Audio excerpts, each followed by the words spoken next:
কে বানাবো আমি নিরামিষ মটর পনির। আর নিরামিষ মটর পনির বানাতে আমি এখানে নিয়েছি মটর আর একটা আলু নিয়েছি। এগুলো আমি সেদ্ধ করে নিয়েছি। আর এখানে নিয়েছি টমেটো, কাঁচা লঙ্কা, কাজু কিশমিশ, আদা আর এখানে পনির। আর এখানে ফোড়নে দেওয়ার জন্য নিয়েছি পাঁচফোড়ন, শুকনো লঙ্কা, তেজপাতা আর জিরে গুঁড়ো। আর এখন আমি এই কাজু কিশমিশ, আদা, কাঁচা লঙ্কা আর টমেটো একসাথে পেস্ট করে নেব।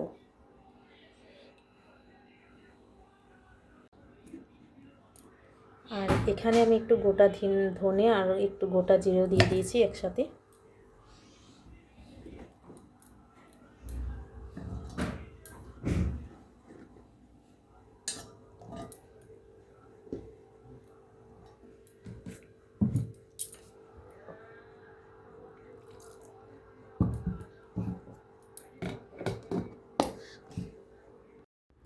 আর মিক্সার জারে এই মশলাগুলো আমি বেটে নিলাম। এখানে দিয়ে দিয়েছি লবণ, দিয়ে দিলাম একটু হলুদ গুঁড়ো। এবারে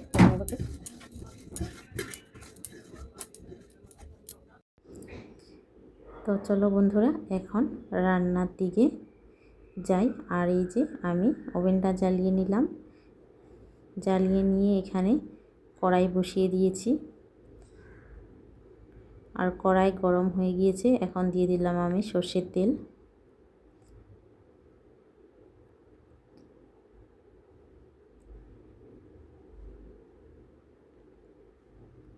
আর তেল গরম হতে আমি নুন হলুদ মাখানো পনিরগুলো একটু ভেজে নেব।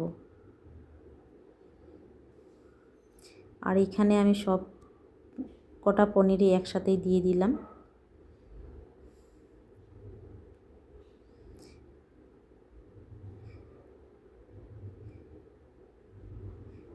এবারে নেড়ে ছেড়ে পনিরটা ভেজে আমি নামিয়ে নেব।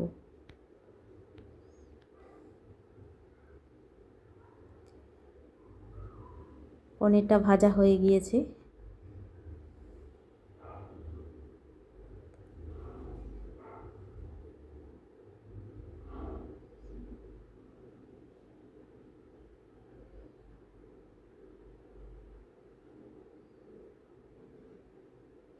পনিরটা আমি নামিয়ে নিলাম। আর ওই তেলেই অনেকটা তেল রয়ে গিয়েছিল, ওই তেলেই আমি তেজপাতা, শুকনো লঙ্কা আর একটু পাঁচফোড়ন দিয়ে দিয়েছি। আর এখানে বেটে রাখা মশলাগুলো, কাজু কিশমিশ, কাঁচা লঙ্কা, যা যা উপকরণগুলো বেটে রাখা হয়েছিল সেই বাটা মশলাটা এখানে যোগ করে দিলাম একসাথে। এবারে মশলাটা মিশিয়ে নিলাম। তারপর এখানে দিয়ে দিলাম আমি পরিমাণ মতো লবণ, হলুদ গুঁড়ো আর একটু দিয়ে দেব চিনি।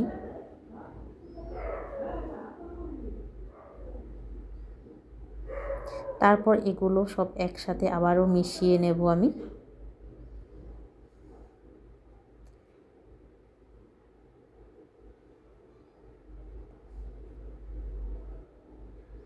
এখন দিয়ে দিলাম একটু চিনি। আবারও একসাথে মশলাটা কষিয়ে নেব।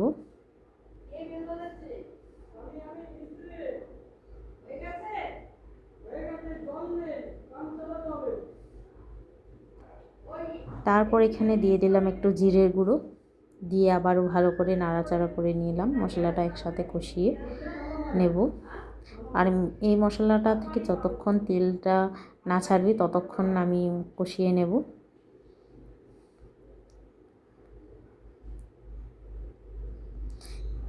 মশলাটা প্রায় কষানো হয়ে গিয়েছে। এখন দিয়ে দিলাম আমি সিদ্ধ করে রাখা মটর আর আলু। এখানে আমি বড় সাইজের একটা আলু নিয়েছিলাম, সিদ্ধ করে নিয়েছি অবশ্যই সব কিছু। দিয়ে একসাথে আবারও নেড়ে চেড়ে কষিয়ে নেব কিছুক্ষণ।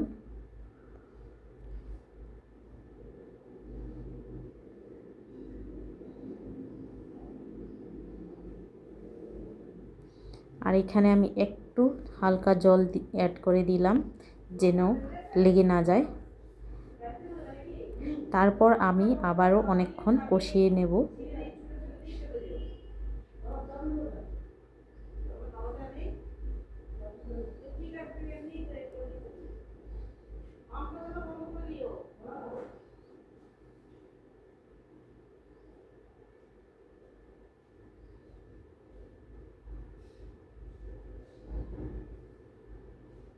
প্রায় 10-15 মিনিটের মতো কষানোর পর এখানে জল অ্যাড করব।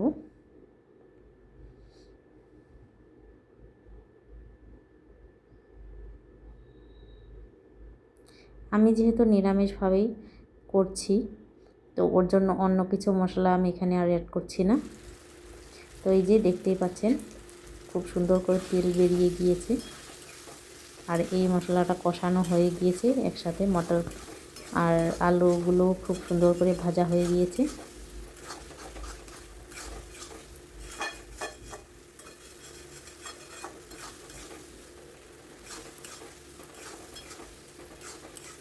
তারপরও আমি আরও 10 মিনিটের মতো কষিয়ে নেব।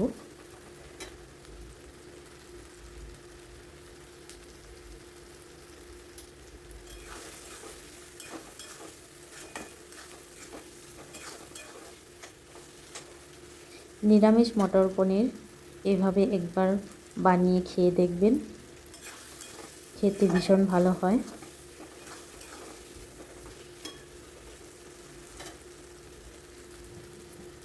রসুন পেঁয়াজ ছাড়াই অনেকটা ভালো হয় খেতে। আর এখানে আমি দিয়ে দিলাম এবার জল, পরিমাণ মতো এখানে জল দিয়ে দিলাম।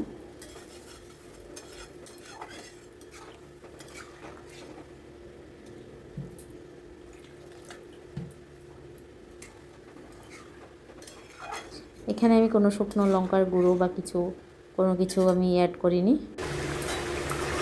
জলটা যখন খুব সুন্দর করে ফুটে এসেছে তখন আমি পনিরগুলো দিয়ে দিলাম।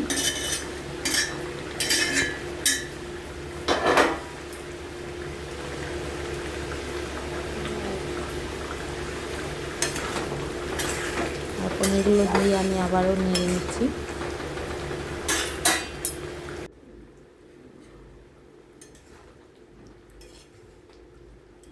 প্রায় 10-15 মিনিট পর আবার নাড়িয়ে নিলাম, তো প্রায় হয়ে গিয়েছে।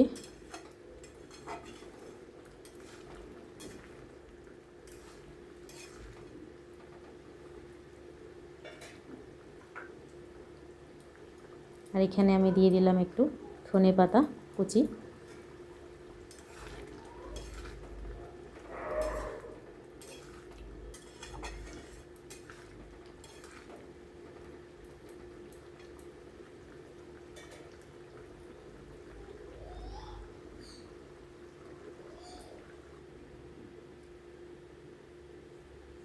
তারপরও আরও 10-15 মিনিট আমি হালকা আঁচে রেখেছিলাম। আর এই যে আমাদের মটর পনির নিরামিষ তরকারি একেবারেই রেডি খাওয়ার জন্য।